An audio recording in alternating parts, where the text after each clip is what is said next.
Muito obrigado, senhora presidente. Cumprimento a todos que nos acompanham pela Agência Senado e todos que nos acompanham aqui no plenário.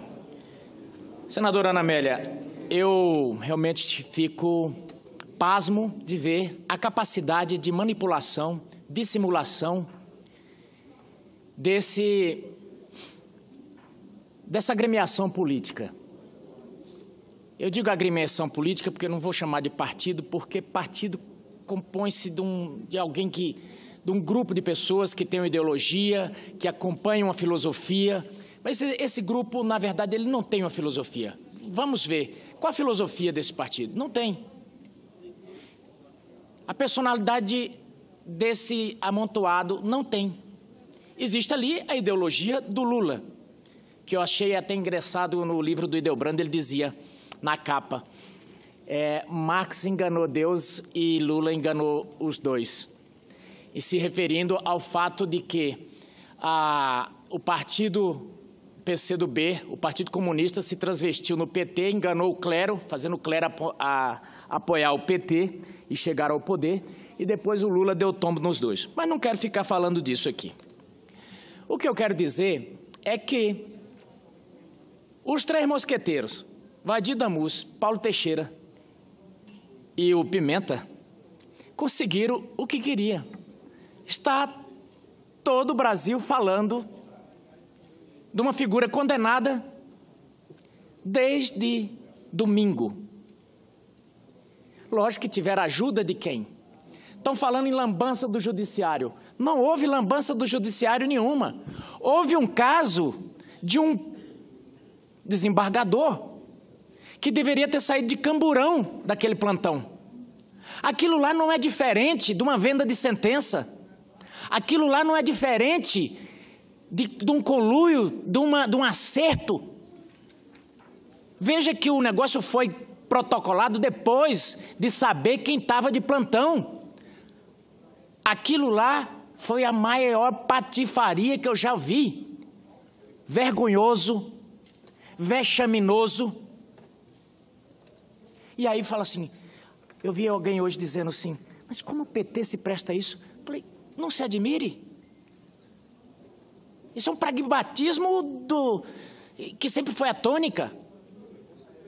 E contornam isso com a maior facilidade. Veja os discursos hoje com que defendem aqui. Conseguem defender isso numa boa e ainda sair por cima. Por que a oposição não conseguiu fazer um discurso para fazer frente aos desmandos que o governo passado fez? Porque é difícil você contrapor a mentira. Senadora Amélia, eu vejo nas comissões, tal como o pingu d'água, a mentira é repetida, combinada com os partidos puxadinhos, e ela é repetida, repetida, repetida o tempo inteiro. Não importa qual o assunto.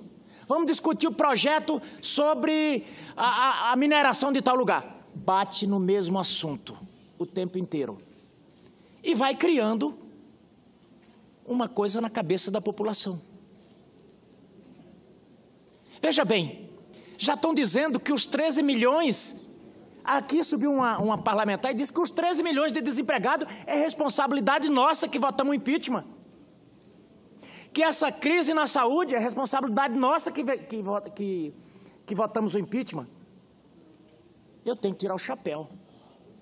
O pessoal diz que Neymar merecia um Oscar por atuar tão bem. Eu diria que essa bancada merece um Oscar de atuação, de roteiro, e de música e de ritmo, porque o ritmo é um só. E dá para culpar só eles? Não. Dá para culpar quem não faz o contraponto. Quando terminou o impeachment, eu falei, precisamos fazer o contraponto. Teve um sabido aqui, do alto da sua experiência, que falou, não, oposição grita e situação vota. Muito bem. Ganhou no voto e perdeu nas urnas. Qual o discurso que está nas ruas hoje? Que o Lula é inocente. Que o Lula é inocente. Que a reforma trabalhista pôs as pessoas para ter só meia hora de almoço. Que não tem mais 30 dias de férias. Todas as mentiras que foram pregadas aqui estão aí como verdade na rua. Eu encontro as pessoas e elas acreditaram. Deu certo, a mentirada deu certo. Por quê? Porque não teve contraponto, não teve debate. Parece que foge do debate o medo. Ah, não, vamos ganhar no voto. Essa arrogância, esse pragmatismo. E, aliás, o PT fez isso quando estava no poder. Fez a arrogância do patrulhamento, inclusive comprando parlamentares. Mas fez também o dever de casa na tribuna. Por isso não conseguiram fazer a derrubada de um governo tão incompetente e corrupto. Eles conseguiram passar a imagem. Venderam um refrigereco como se fosse uma Coca-Cola e pegou. O cara começou, mas eu vou tomar esse refrigereco aí. E tomou. E o país está lascado, arrebentado. E tem gente que ainda diz, subiram aqui hoje e disseram, temos que trazer Lula para voltar à soberania, do Brasil e voltar à prosperidade. Concedo a parte à senadora Ana Amélia. E ainda justificam, senador Medeiros, que o preço da gasolina está alto e do botijão de gás, esquecendo-se seriamente de que foi o congelamento dos preços. No momento em que os preços no mercado internacional do petróleo estavam muito altos, foi congelado artificialmente para ganhar a reeleição em 2014. Então, não aconteceu nada na Petrobras. A Petrobras simplesmente passou ilesa de todo o processo dramático do Petrolão, que destruiu a estatal brasileira, sob a qual nós tínhamos um grande orgulho. E, então, senador Medeiros, enquanto Vossa Excelência recupera dessa tosse nervosa, que é esse período de seca aqui nessa região do Planalto Central, é só para lembrar isso, né? Quer dizer, trazer à memória a questão do preço do gás e da gasolina ou do diesel é esquecer o que aconteceu em 2012, 2013, 2014 com os combustíveis. Isso aí realmente é memória muito fraca, porque é digamos, uma agressão à inteligência da população brasileira que soube o que foi feito artificialmente para manter os preços congelados quando no mercado internacional estavam lá nas alturas. Obrigada, senador. Muito obrigado, senadora Ana Amélia. E quando eu disse aqui que não se faz o contraponto, não inclui Vossa Excelência. Vossa Excelência tem feito esse serviço à população brasileira. É preciso que se faça essa lembrança. É preciso que se diga o que aconteceu nesse país. É preciso que lembre aos brasileiros, que se faça a linha do tempo. Mas não tem sido feito. E nós estamos aproximando as eleições. E é preciso que se diga.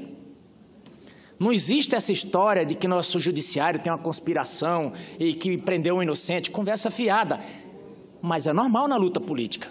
Agora, o que foi feito nesse final de semana foi criminoso. Eu, inclusive no domingo à noite, representei aquele juiz no Conselho Nacional de Justiça. Espero que o Conselho Nacional de Justiça, em prol da justiça brasileira, do judiciário brasileiro, possa suspendê-lo e ele nunca mais possa judicar, porque ele envergonhou a justiça brasileira. Que ele possa ser aposentado, já que não saiu preso de lá, porque aquilo lá foi em flagrante. Os 3 deputados que fizeram aquela chincana, também representei eles no Conselho de Ética, provocaram, na sua dificuldade de eleição, criar um fato político, e criaram, embora que não tenham conseguido, só mais um minuto e já termino, senadora, embora que não tenham conseguido concluir o exaurimento do crime, mas fizeram um rebuliço e tanto, devem estar comemorando aí. Mas vergonhoso para o país, vexaminoso, vergonha alheia. E sobem aqui, tem coragem de defender uma ação esdrúxula dessa. Mostra que não tem projeto para o país, tem projeto umbilical, tem projeto somente partidário e eleitoral. Não está preocupado com as instituições. Desmoralizaram o judiciário e desmoralizaram a questão do 5º Constitucional. Eu vou propor mais um projeto aqui para que se acabe com o 5º Constitucional. Colocou em dúvida todas as nomeações daqui para frente do 5º Constitucional, porque fica sempre a dúvida. Todo partido que nomear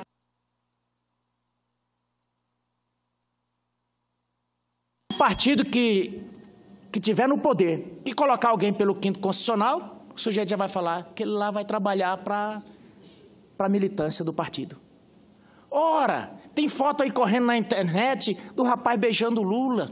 Tudo bem, ele pode beijar o Lula, mas se declarar suspeito, mas não num plantão. Decisão em plantão já é complicada. Imagine quando tem uma súmula, deputado Arnaldo Faria de Sá. Imagine quando tem uma súmula, quando está sumulado, imagine quando o CNJ diz não pode, não pode. Ele enfrentou o CNJ, ele enfrentou o tribunal, ele enfrentou o STF, ele enfrentou todo o povo brasileiro, disse solta. Aí veio uma voz sensata do tribunal e disse, calma, não pode, isso aí não pode, vamos deixar isso aí para decidir depois. Ele falou, não, solta e agora? E eu imagino o delegado, deve ter ficado assim, meu Deus, eu prendo ou solto? Eu solto ou prendo? Eu obedeço a quem?